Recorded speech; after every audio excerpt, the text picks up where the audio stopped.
দখলদার ইসরায়েলি বাহিনী এবং লেবানন পুরোদমে যুদ্ধ চলছে। জানিয়ে দেব হাতে থাকা সর্বশেষ আপডেট আন্তর্জাতিক সংবাদ। প্রথমেই সংবাদ শিরোনাম, ট্রাম্পকে গুলির 1-2 সেকেন্ডেই পাল্টা গুলিতে হামলাকারী নিহত। এরপর জানিয়ে দেব দক্ষিণ গাজায় 3 ইসরায়েলি মেরকাভা ট্যাঙ্ক ধ্বংস করল হামাস। এদিকে ইসরায়েলের সঙ্গে যুদ্ধবিরতির আলোচনা থেকে সরে আসছে হামাস। এরপর জানিয়ে দেব ইসরায়েল উত্তেজনা বাড়ালে বিধ্বংসী আঞ্চলিক যুদ্ধ শুরু হবে। আরো জানিয়ে দিব হামাস কমান্ডার দেইফকে হত্যায় 8ম চেষ্টাতেও কি ব্যর্থ ইসরায়েল।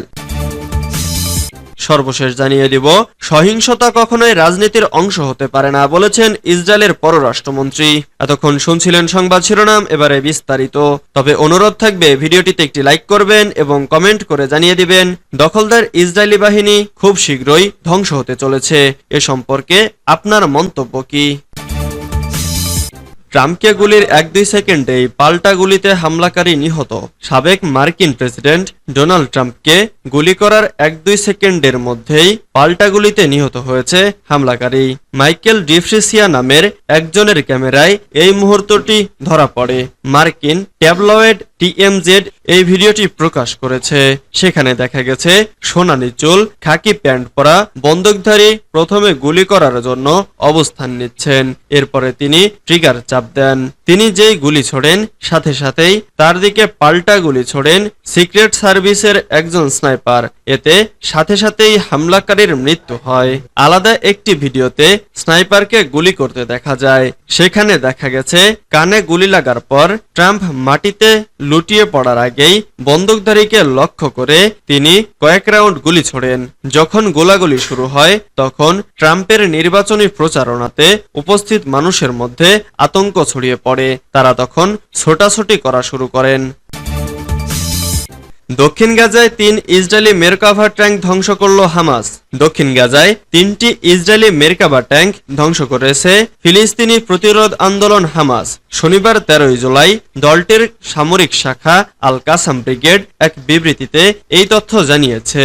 আনাদোলু এজেন্সি জানিয়েছে আল কাসাম ব্রিগেড শনিবার বলেছে তাদের যোদ্ধারা দক্ষিণ গাজায় রাফার উপকণ্ঠে আবুজর গিফারি মসজিদের কাছে বেশ কয়েকটি ইসরায়েলি সামরিক যান ধ্বংস করেছে। এই হামলায় তারা ইয়াসিন 105 ব্যবহার করে 3টি মেরকাভা ট্যাঙ্ক ধ্বংস করে। রাফায় ফিলিস্তিনি প্রতিরোধ যোদ্ধা এবং ইসরায়েলি সেনাবাহিনীর সংঘর্ষ চলছে। সেখানে ইসরায়েলি সেনাবাহিনী 6 মে থেকে একটি সামরিক আক্রমণ শুরু করেছিল। এর আগে শনিবার ইসরায়েলি যুদ্ধ বিমান দক্ষিণ গাজা উপত্যকার খান ইউনিসের আল মাওয়াশি এলাকায় ব্যাপক বোমাবর্ষণ করে। গাজার স্বাস্থ্য মন্ত্রণালয় জানিয়েছে ওই বোমা হামলায় কমপক্ষে 90 ফিলিস্তিনি নিহত এবং 3 শতাধিক আহত হয়েছে। ইসরায়েলের সঙ্গে যুদ্ধবিরতির আলোচনা থেকে সরে আসছে হামাস। তেল আবিবের সঙ্গে চলমান যুদ্ধবিরতির আলোচনা থেকে সরে আসছে হামাস। গোষ্ঠীটির জ্যেষ্ঠ এক নেতা সম্প্রতি এ তথ্য জানিয়েছেন। মূলত ইসরায়েলি বাহিনীর হামলা বন্ধ না করা এবং আলোচনায় তাদের আন্তরিকতার অভাবের কারণে এমন সিদ্ধান্ত নেওয়া হয়েছে বলে জানিয়েছেন ওই নেতা। খবর টাইমস অব ইসরায়েলের। তিনি জানান হামাস প্রধান ইসমাইল হানিয়া আন্তর্জাতিক মধ্যস্থতাকারীদের উদ্দেশ্যে বলেছেন দখলদার ইসরায়েলি কর্তৃপক্ষ আলোচনায় আন্তরিক নয়। তারা গড়িমসি নীতি অবলম্বন করছে। আমাদের নিরস্ত্র বেসামরিক মানুষদের গণহারে হত্যা এখনো অব্যাহত রেখেছে। ফলে আমরা আলোচনা স্থগিতের সিদ্ধান্ত নিয়েছি। প্রসঙ্গত গতকাল শনিবার গাজার সেফ জোন বা নিরাপদ অঞ্চল হিসেবে ঘোষণা দেওয়া আল মাওয়াশি এলাকায় বিমান হামলা চালায় ইসরায়েলি বাহিনী। হামলায় 90 জনের বেশি ফিলিস্তিনি নিহত হন। এ হামলাকে গণহত্যা হিসেবে অভিহিত করেছে হামাস।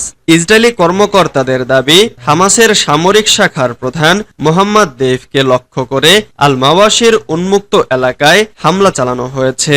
ওই হামলায় শুধু হামাসের যোদ্ধারা ছিলেন, কোনো বেসামরিক লোকজন সেখানে ছিলেন না। ইসরায়েল উত্তেজনা বাড়ালে বিধ্বংসী আঞ্চলিক যুদ্ধ শুরু হবে।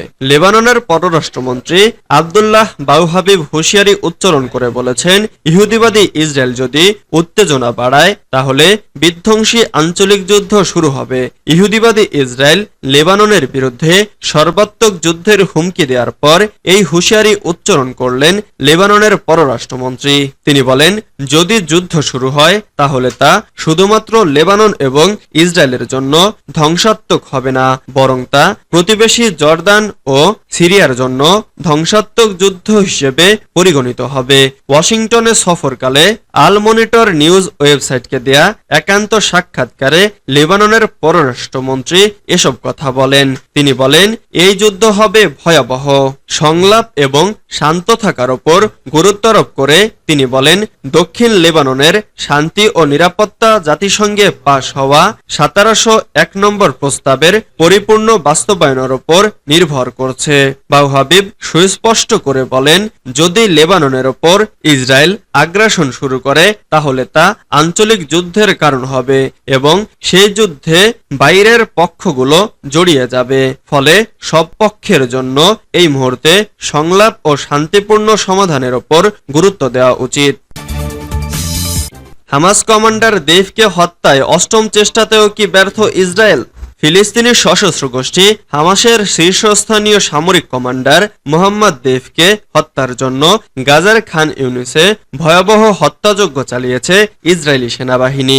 শনিবার ভোরে দক্ষিণ গাজার পরিচালিত তাদের অভিযানে অন্তত 90 জন নিহত হয়েছেন, কিন্তু ইসরায়েল নিশ্চিত হতে পারেনি দেইফ নিহত হয়েছেন কিনা। 3 দশক ধরে ইসরায়েলের মোস্ট ওয়ান্টেড তালিকার ওপরের দিকে রয়েছে মোহাম্মদ দেইফের নাম। এর আগে তাকে হত্যার জন্য ইসরায়েল 7 বার চেষ্টা করেছে। শনিবারের অভিযান ছিল তাকে হত্যার জন্য ইসরায়েলের অষ্টম চেষ্টা। এর পূর্বে সর্বশেষ 2021 সালে তাকে হত্যার চেষ্টা করা হয়েছিল।